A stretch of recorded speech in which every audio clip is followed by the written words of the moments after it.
In the beginning, God creates the heavens and the earth in 6 days.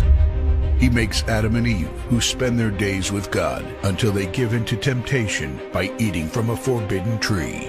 Sin enters the world, and things get so bad that God floods the earth and starts over with Noah and his family. Years later, God calls Abraham to follow him with the promise to make Abraham the father of a great nation. Abraham obeys, and God gives him a son, Isaac. Isaac's son Jacob has 12 sons. Joseph, Jacob's favorite, becomes second in command of Egypt. God uses him to save his entire family and Egypt from starvation. Hundreds of years later, the Israelites are slaves in Egypt. Moses is called to lead the Israelites out of slavery.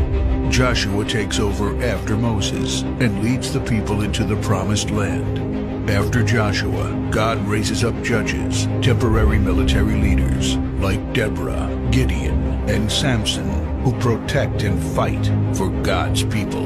The people tire of this leadership, and they call for a king. God gives Israel King Saul, King David, and then King Solomon. But it's all downhill from here. The people rebel, the kingdom of Israel is divided, and everyone turns their back on God. Prophets like Elijah, Isaiah, Micah, and Jeremiah warn that if people don't repent of their sins, there will be consequences. But the people ignore their warnings. The divided kingdoms are conquered, and God's people face captivity in foreign lands. People like Daniel show great courage and stand up for God when no one else does.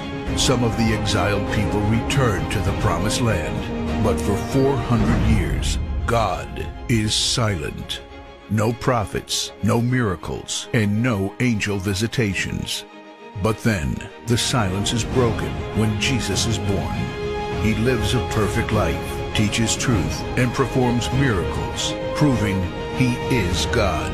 He shows us the full extent of God's love by taking our place and dying on the cross for our sin. He is placed in a grave, but 3 days later, Jesus rises again, conquering sin and death. His followers travel the world, sharing the good news of His love and starting churches. We now are part of this story, and we have the chance to change the world and share His love, because one day He will crack open the sky and He will return. It's the greatest story ever told.